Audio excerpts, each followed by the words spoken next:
Good morning, good evening, good afternoon, and welcome to another edition of Movement Radio. I am Chip Hazard, and I'm here with Ming Chen from AMC's Comic Book Men, everybody.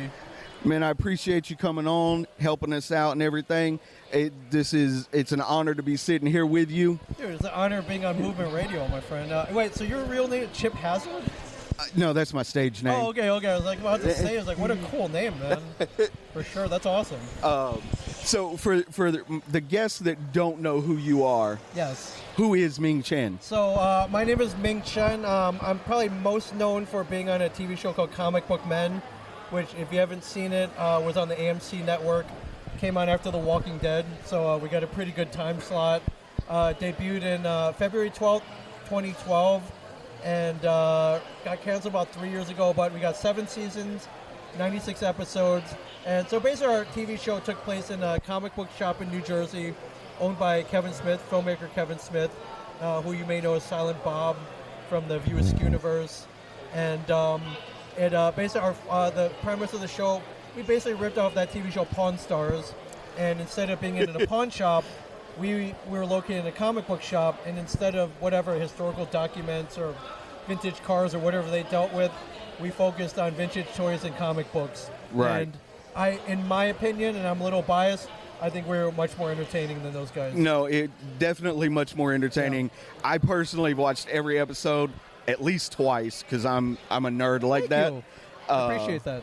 So before we recorded, I kind of told you the story about how I drove from Chattanooga all the way to Red Bank, New Jersey, which is where the store is located at. Just to come to the store to meet all the guys. That's not a short drive, my friend. No, it was 13 hours. Yeah. And so I worked that day, left on a Friday at like 7 o'clock in the evening.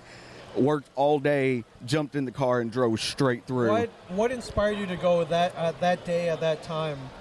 Were you watching the show and you're like, you know what? Let's just screw it. Life is short. Let's just go. Or was there a spark that?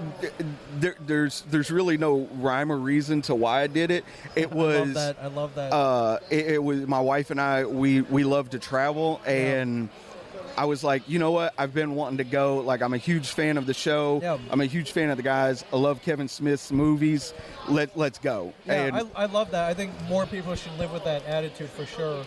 Where it's like, you know what? Like, it's, if you want to go, it's 13 hours, but it's as simple, literally as simple as just jumping in a car and going. Yeah, I mean, and in 13 hours, which sounds like a long time, but is really not. It's half a day. You could be at a place that you saw on TV that you're like, does this place really exist? Like, I could be there.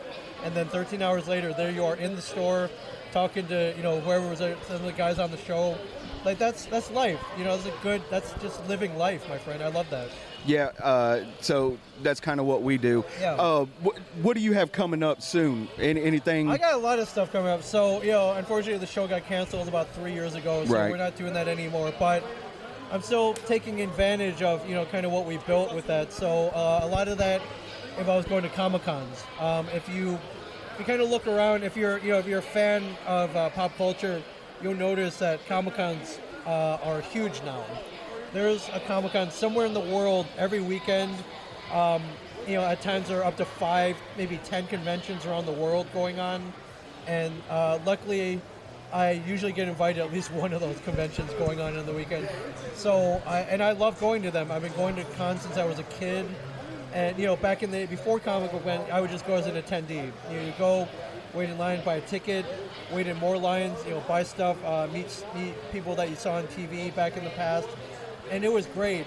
And, luckily now, these days, now I get invited. So, typically they'll fly me out to whatever city the con is at.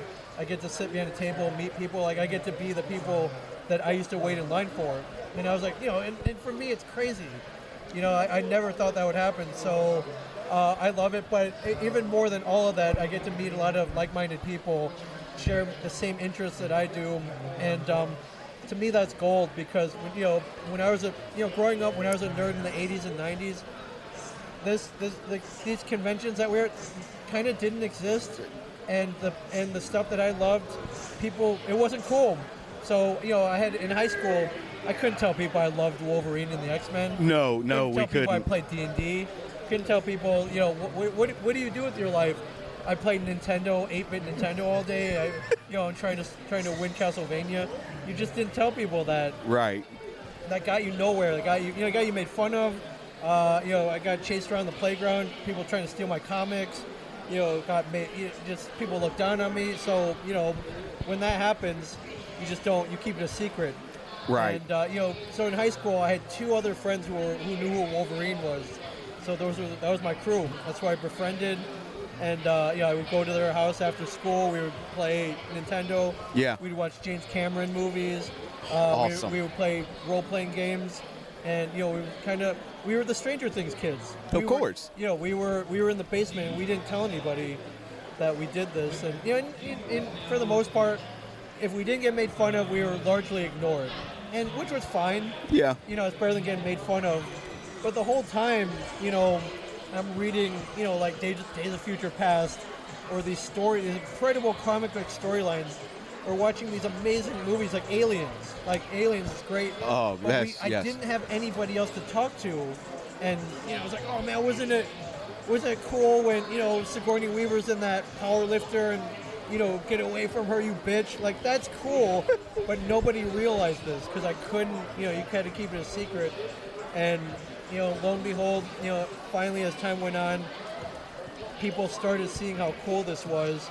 Then people started making cool properties based on the stuff we like Stranger Things. Right. Like, the Marvel movies came out. Just all this cool, anime became big. D&D became big. And all of a sudden, very slowly, guys like us became cool. Yeah, it's almost like the stuff that we hid when we were younger is now at the forefront of everything, and we're like, no, you can't have our stuff, but we want you to have our stuff. A lot of people ask me, they ask me 2 things. Like, one, I get asked all the time, like, what's it feel like that, comics and D&D and stuff are cool now? I'm like, what do you mean cool now? They've always been cool. You were the ones that woke up. It wasn't me. We knew. Yeah, we knew from the beginning. Yeah, the definition of woke to me is all the people realize that pop culture, like comic books and role-playing games and sci-fi was cool. Yeah. That's the definition of woke. The other question I get is like, do you feel kind of cheated? As people look down on you and now it's cool. Do you feel any sort of animosity to these people that that all of a sudden like, oh, it's cool now? And I'm like, no, absolutely not. I'm like, great, join the party. Right. Come jump on our bandwagon. Yeah, we have cookies. Yeah, and not for nothing, it's cool when I get stopped at a cocktail party and a hot chick wants to know about the Star Wars universe. Right. And the Rey's backstory, like, oh man, how'd she get the Force so quick? Like, what do you think about that? And back in my day, I'm sounding old now, but hot girls didn't wear Star Wars shirts. They didn't wear Wolverine shirts. They didn't cosplay. No. Yeah, now there's like R2-D2 bikinis. Like, it's great. Like, how can I not love this? Got to love it. It's amazing. Yes. They're cosplayers dressing up as like Cammy from Street Fighter and Chun-Li. I love it. I'm all for it, my friend. So yes. It's cool. All right. Now you have a podcast as well, correct? I do, yes. Plug your podcast. Yeah, I have me and Mike Zapsik from Comic Book Men. If you watch the show, we have a podcast called I Saw Comics, which is like 300 plus episodes deep. Been doing that forever. We have a podcast called The Ming and Mike Show, where we just kind of talk about our misadventures, going to conventions. And then I've kind of expanded off that, turned podcasting into a business. I run 2 studios in New Jersey. Oh, that's awesome. Where I help people launch and record podcasts. The podcast studio is called A Shared Universe. Okay. And if you go to ashareduniverse.com or follow us on social media, for anybody, and there are a lot of people out there that want to start podcasts, they don't know where to start, or maybe they did some research, but they don't, there's a lot of gear out there, there's a lot of tech out there, and it's getting easier now, but it's still not user-friendly. Or it's to the point where people just don't want to mess with gear, or, RSS feeds and all that. We take care of all that. Oh, that's amazing. And we welcome everybody. We started out kind of trying to cater to the pop culture geek market, but they're like, hey, why don't we welcome small businesses? Why don't we, anybody with a message, anyone with a platform, anybody who's like, oh, I listen to Joe Rogan, can I do that? And like, Joe Rogan's no one special.